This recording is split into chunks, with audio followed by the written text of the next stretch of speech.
SimWorld presents Around the Table with E and the Fat Man. What's up, everybody? It's me, it's the B.O.B., and I'm here with my man, E. How are you doing today? Hey, y'all, that's Bob, and I am Ian. I am doing all right. Nice weekend. Big weekend with the rosters being wrapped up. Big deal. And always good to be back with you, Bob. Always good to be with you, E. This is Around the Table with E and the Fat Man. That is E. I am the Fat Man. And today, Around the Table is a little podcast that we do, where we just talk about whatever we want. Mm-hmm. And there's some big things today, obviously, like you mentioned. Rosters are finalized, so we know what these teams are going to be looking like heading into the season. We're going to talk a little bit later about some drama heading into the season as well, but let's go, since the rosters are finalized now, is there any teams that maybe you weren't thinking about a little bit earlier? I know we did an episode a few weeks ago where we talked about our top teams, or who we thought the top teams were going to be. Did anybody surprise you in the final couple days of recruiting? Yeah. There's one that absolutely jumps out at me, and that is the Heartland Zombie Stars. It was just a couple weeks ago on this very podcast, Bob, where I think you and I had a meeting of the minds, great minds thinking alike, in both identifying the Zombie Stars as a club we were worried about. Seemed like they'd let some local talent go. Seemed like they hadn't been that active. Suddenly, Skinny Washington comes on, takes charge of this team, and look, they always had a nice core coming back, right? Caden Randolph, Brian Webb, Shia Winterton. We got to see those three players play last year, and that's a solid core to work with. Now they've added around it, particularly with two of my absolute favorite players going into the season. They really are. I couldn't believe they were both cut and both out there, and the Zombie Stars landed in both, or why they're on my list here. VJ George. 6'9", 200-pounder, big kid out of Maryland, was let go. Was let go by DC. But this kid, incredible offensive creator, good post defender too. But for his size, I love what he can do on offense. I love him as a passer as well. He actually reminds me a little bit of a young Tracy Jackson Davis. And as most people know who listen to this podcast, I'm a Hoosier fan, so that's high praise. But then you also got, fresh off his release from Gotham 5, Vic LaLiberte. Excuse me. Say it right, say it fancy. 6'5" guard. 6'5" guard. So right on. You got VJ now, parole in the interior and outside. Vic LaLiberte. Once again, really good offensive creator, shooter, can score. Just showed off what he could do in the unsigned tournament. I think, it just sums it up. I've gone on here for a minute now, but really to bring it down to one sentence, these guys went from a team I was worried about to a team I'm excited about. Congratulations, Coach Washington. Yeah, so that's my take, Bob. Oh, yeah, I want to hear what you think of them, too, but I also want to hear, are they your pick? Let's find out. So they are not my pick, but I do think that they had one of my underdog favorites last season in Brian Webb. I love that kid. Yeah, I always thought Shia Winterton, I always thought he could be a little bit better. He was always on my cusp in the junior, when we had the junior rankings last season. Solid big, though. Solid big, right? Solid big, but they do have a 7-footer now in Ren Luzi. They have, like you said, with the signing of VJ and Vic, those are great, but I think they have two other really good players. You got Malik Drayton and Renzo Bryant. Just overall, like, this team, they definitely have made a jump, and that is in no small part to Coach Washington. Like, he came in and immediately started making moves, and their last signing here, I believe it was Xavier Ruben Matthew. He's doing what he needs to do to make sure the Heartland Zombie Stars don't repeat what Coach J6 did with them last season. Yeah, and I mean, look at us here. These guys aren't even Zombie Stars not even your team. We're going to get to that, and look at all the guys you just talked about that I didn't even mention a while ago. I'm like, Malik Drayton. I'm really excited about this kid, 6'4" out of basketball hotbed of Chicago, and Ruben Alexander. Ruben Matthew, 6'8", really athletic post defender. Yeah, like I said, I went from questioning to excited. Love Oh it. yeah.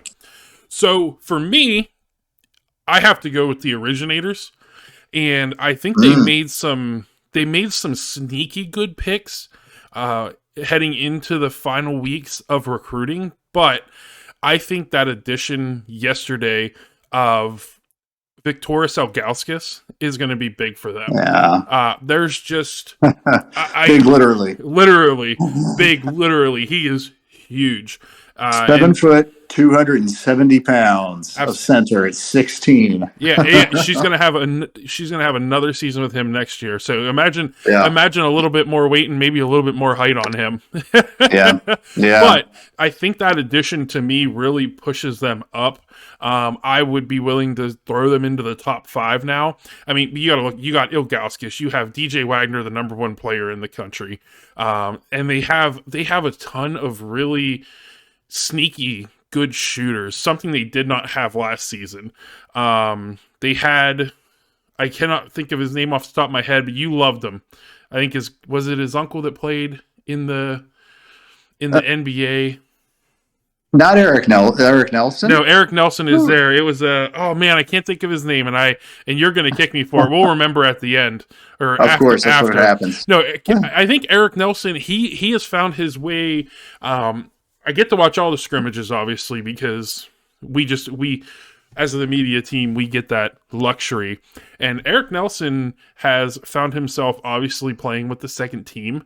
But last season, he was in the top 5 in assists per game. He was a great facilitator. Obviously, they have DJ Wagner now, who is great at pretty much everything, including, if anybody missed it, defending his teammates whenever...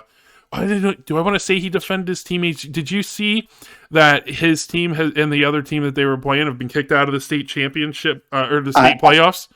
I have seen that. I've seen the video of it. Kids get heated. Situations get heated. Yeah. I think DJ and I think everybody there will end up being all right in the end. And by the way, I like your originators pick here, and I certainly like talking about them. Good, solid squad. My only complaint would be, it's hard to see a team that has DJ Wagner coming in that's that's able to kind of rise late. Their baseline was kind of already set. We're expecting a lot from this squad. But that said, while I'm in here talking about your pick with the originators, did want to mention too. Ilgauskas is just going to anchor that paint. I don't know. Think of him maybe as like a shorter version of, and maybe he is going to grow, like you said, but right now a shorter version of Zach Edey in Purdue and what he's able to do. Just sort of, not necessarily all that fast or all that athletic, but able to man the paint there, be a real defensive presence. But I think that's also going to be true at Jace Daniel. The 6'7" wing out of Connecticut they've brought on board. Daniel, really good defender. If at 6'7", maybe he could be a little bit undersized at times going up against other people playing the 4, effectively playing the power forward position here in SimWorld. Not in SimWorld. Remember, these are 16-year-olds. Remember. I know, but we do see every now and then some Johnny Baldwins, 6'9", 230 pounders out there. That is true. That is very true. But I was gonna say, but Daniel's quickness will even give guys like that problems, and the fact that if you get past him, you still got to get around Ilgauskas. Yeah. Is going to cause problems. I do like the originators for this year too. Absolutely. Well, enough of the drama between our picks. Let's talk about some drama heading into the season. Let's stir the pot up and make sure people don't forget. Let me kick it off. I'm deeming this season. This is not SimWorld Hoops this season. This is Coach Bilardi versus the world, apparently. Everybody seemed to start coming for Coach Bilardi about a week ago, calling him overrated. We had Coach Tomas Kusa coming out saying he was overrated. We had who was it? Lysterius Outlaw coming out talking about him being overrated. That's right. We had there was some arguments going on. The kid is with the North now. His name, Jamani Baxter. There was a little back and forth between them. And I know it started with Jamani Baxter hates New York sports. He hates New York sports teams. I'll say he hates New York. I don't care. He hates New York. Does. He's from Harlem, but he seems to, and I don't blame him. I mean, well, that's New York. Most New York teams, I mean, they've been really disappointing for a long time.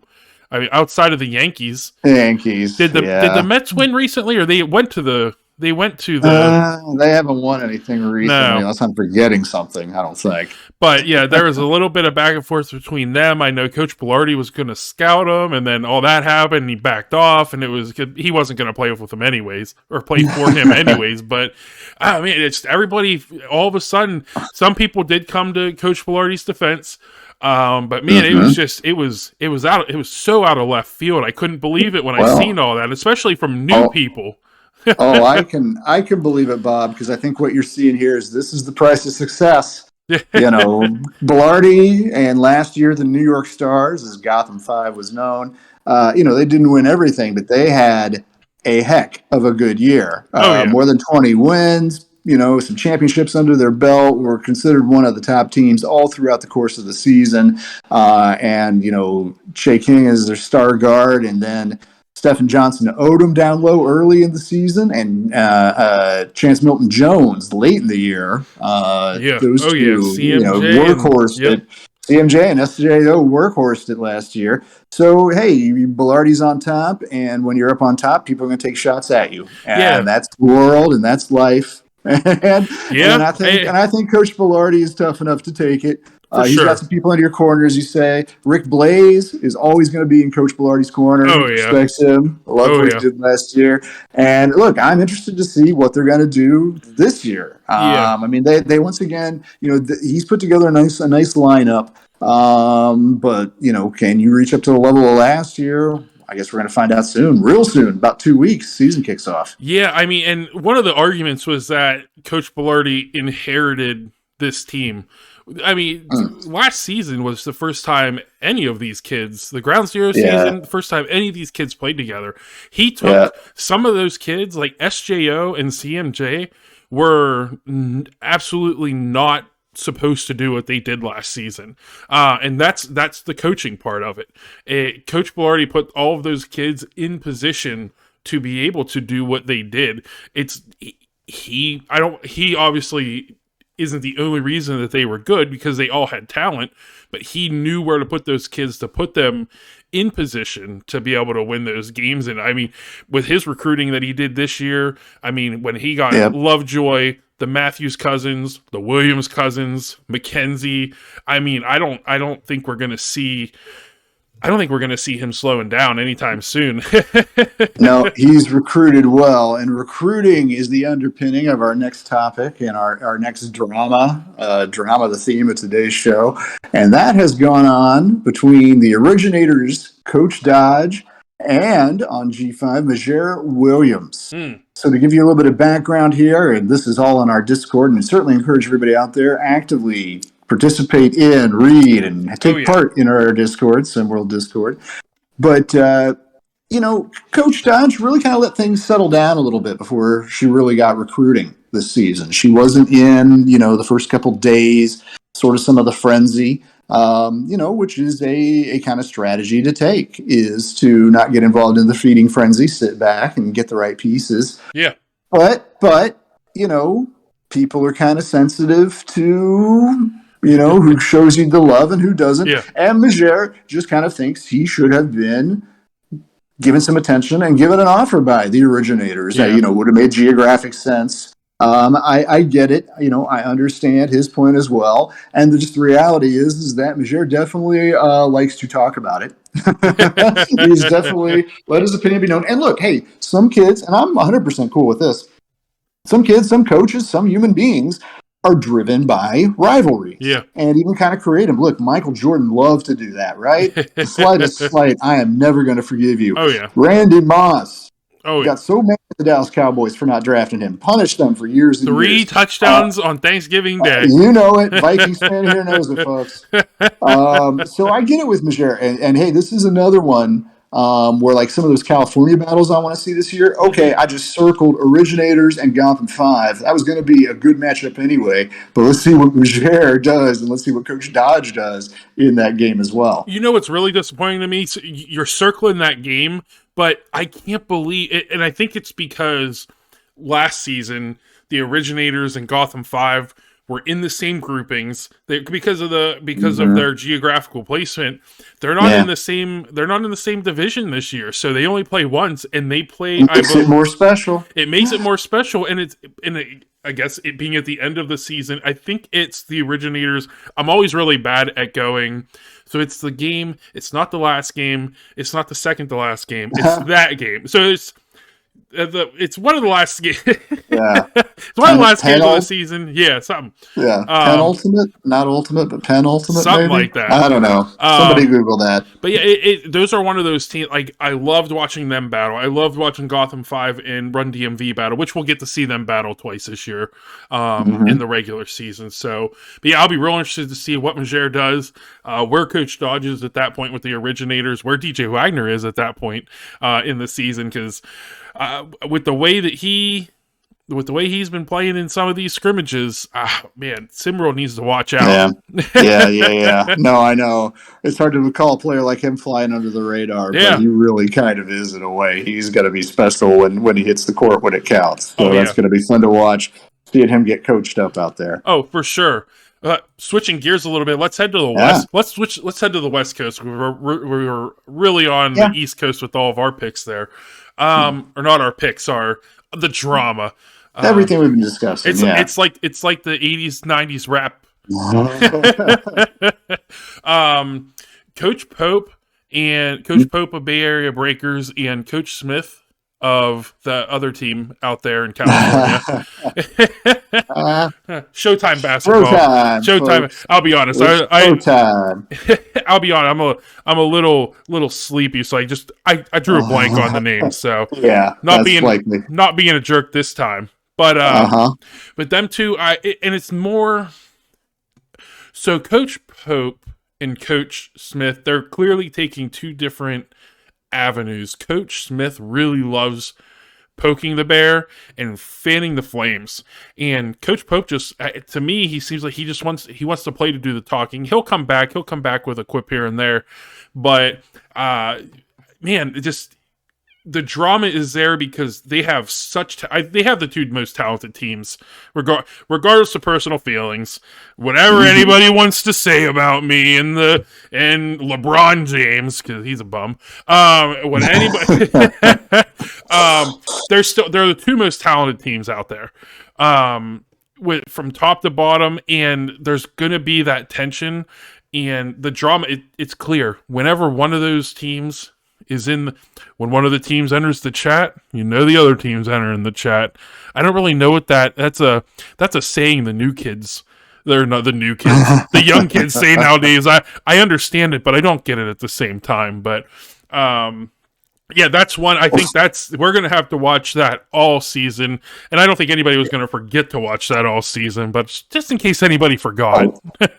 Talking about circling games, and just on the talent basis alone, I've been talking about, I can't wait to see these California battles, and with the coaches getting at each other's throats a little bit too, and kind of playing keep up with the Joneses, just going to make it more special. And by the way, we've just been talking about Showtime and Bay Area. Best Coast is going to be able to play with anybody on any night. That team is also stacked and loaded. And then if you go up the coast a little bit, you got Cascadia and Rain and Trays annoyed looking at their games against the California teams like little Super Bowls. Because why aren't they talking about us best in the West? We're good too. We're stacked too. We're loaded too. Even Rocky Mountain can get in that conversation. So, I actually think, as good as DJ is, as good as New York's going to be, DC, Philly, we're going to see a lot of good East Coast basketball. I haven't gotten to the South yet. Texas, I think, has a chance to be really good. I think that SimWorld's beating heart is going to be in the state of California this season. I think that's going to be your best basketball. At the end of the day, your best teams, your biggest battles is going to be with those three teams, unless they just knock each other out. And there are, I think, in a lot of if I would say the majority of the divisions, I see that happening. Like last season, we had a lot of 500 teams, a couple really bad teams, and a couple really good teams record-wise. And but I see like I can see that happening again this season. The only division off the top of my head, and obviously I don't remember the makeup of all of them. The only division that I think there's clear-cut teams is the Arctic division with the Originators, with the North, and all of them up there. Like all the other teams, they're gonna beat each other up, and I wouldn't be surprised to see a bunch of I don't barely 500 teams again this season. But we make sure the ambulances and the body bags are ready when California teams play. It is going to be intense when the California teams lock up this year. Can't wait to see it. Yeah, nope. But yeah. So there is one thing wanted to end this on. Enough of our West Coast talk. Let's bring it a little bit closer to home, and the last little drama. There might be a drama queen involved in this one, folks. Is that LeBron? Is it LeBron James? Oh, it's related to him, but it's more about you, you see. I would say that your beef with the James brothers. Now, granted, it's a little one-sided in that I'm not sure that the James brothers have ever mentioned you. I'm not 100% sure they know your name. So that is very disrespectful. This might be a little one-sided, but you and it's definitely spilled over to the entire Showtime franchise, which maybe just on brand and branding alone, both their brand and your personal brand, there would have been a misalignment, so that wasn't going to come together. But I think that you're just like the James brothers. And look, I will say this before I give you a second to defend yourself, or explain yourself, I should say, is that I get it. And I think a lot of people do. They're kind of the ultimate Nepo babies, right? I think I saw an article recently talking about, Bronny James is a 4-star talent with a 5-star father or something, whatever it is. And we'll see. The other thing I'll say before I will give you the floor is what I have seen, and he hasn't played a lot, but what I have seen in the offseason and the preseason from both of the Jameses, actually, has left me impressed. It's not a case where they can't play. Oh, they can play. They're really good, actually. So, yeah. Big Bob. I plead the fifth. Yeah, but somehow I don't think that silence will extend itself into the digital domain of Discord indefinitely. No. I'll have to talk to my attorney first before answering any more questions. Fair enough. Well, that's been our drama discussion of the weekend. Wrapping up the show, leading into this, we've been following the NFL. We've been watching football. Everybody watched the Super Bowl, I'm sure. Chiefs won narrowly. I'm going to say that probably made us both pretty happy, Bob. Is that correct? You as well as me? Yeah, it's a difficult thing for me when I really don't have a team in a championship game. I start looking for players. So for me, there were players on both sides that I was rooting for, whether it be a Penn State player or a former Vikings player. And obviously, I wanted Miles Sanders to get a ring. I wanted Jerick McKinnon to get a ring. Jerick McKinnon obviously got his ring. So it's like, I'm not mad that Patrick Mahomes won. I do, to Jalen's dismay, sorry, Jalen, I still don't, I'm still not sold on the Eagles. They played very well.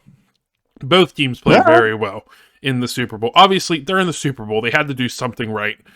But I want more than one season to say that somebody is great. Like people want to crown Jalen Hurts, and I'm not ready for that yet. If he does this again next Well, season, I absolutely no problems. But until then, his batting rating better stay under 90.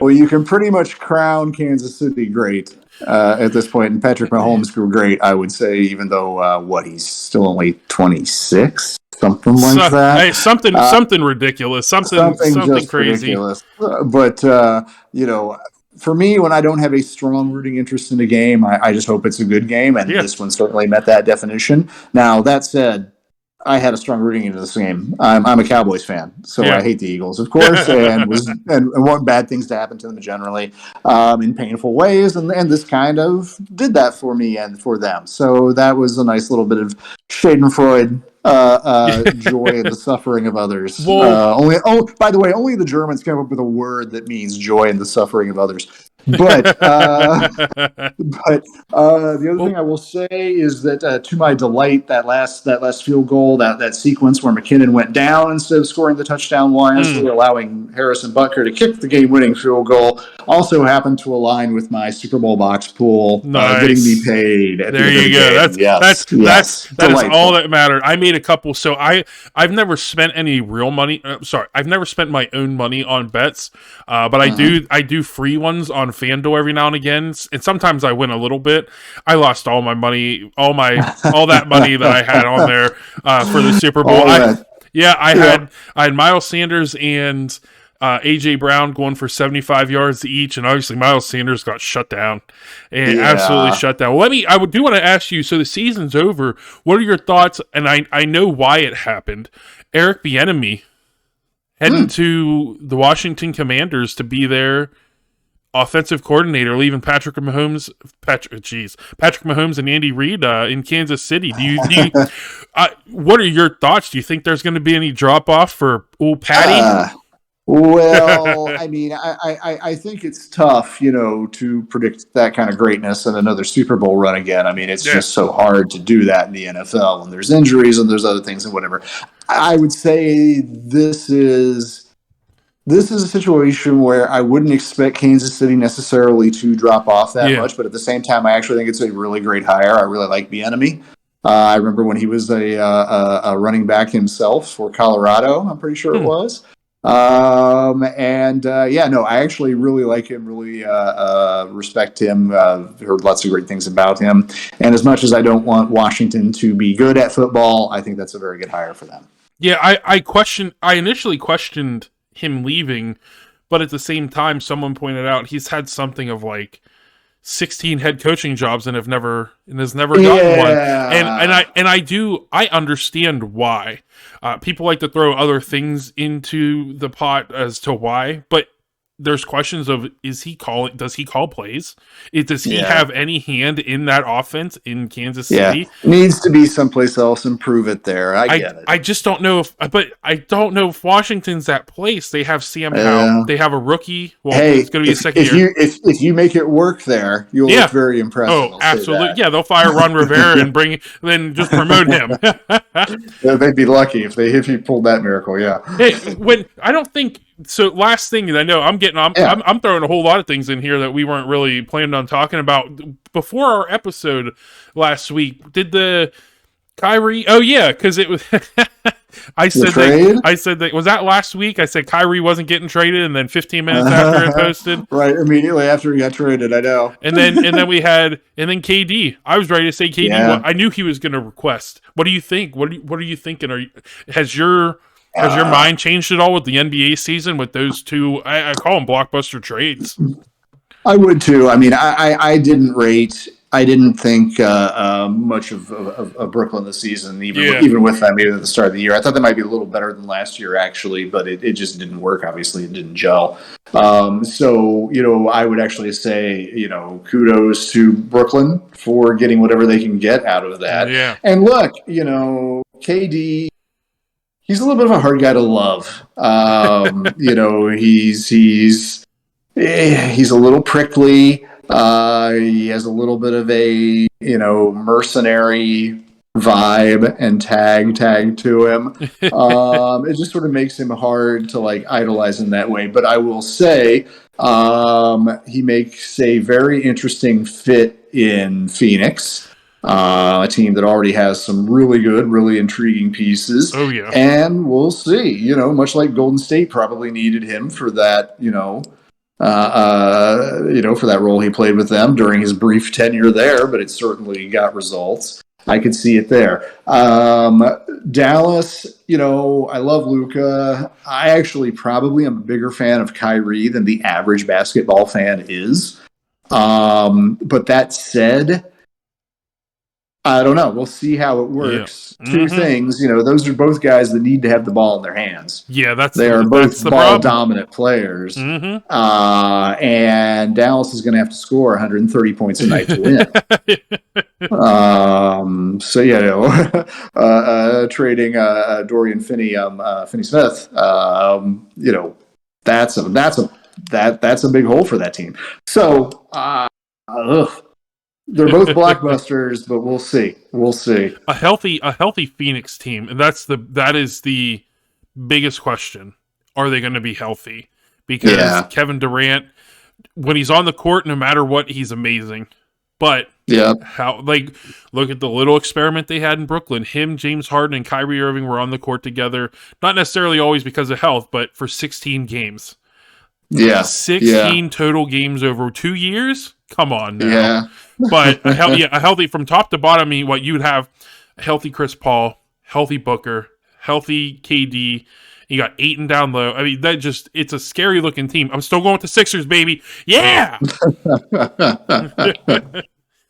But is there anything else that you would love to tell the people, Eric? Just everybody remember that March 1st is coming. March 1st. And that is our first game. SimWorld back. Season starting. That's what it's all about. Excited to see. We've been watching games that don't matter for a while. It's going to be interesting and fun to watch ones that do. Absolutely. Well, Eric, thank you so much for always being on here with me. Well, I can't say thank you for doing this. Friend. Thank you for being a friend. Thank you for doing this with me. But appreciate everybody out there that's listening. Make sure you guys are active on Discord. We just did our I don't want to call it an annual, but we did our monthly purge of those that were not active. So if you know anybody, we still need coaches. If you know anybody that wants to coach, let them know. But thank you, everybody. Thank you so much for listening, and have a great rest of your day. Bye, folks.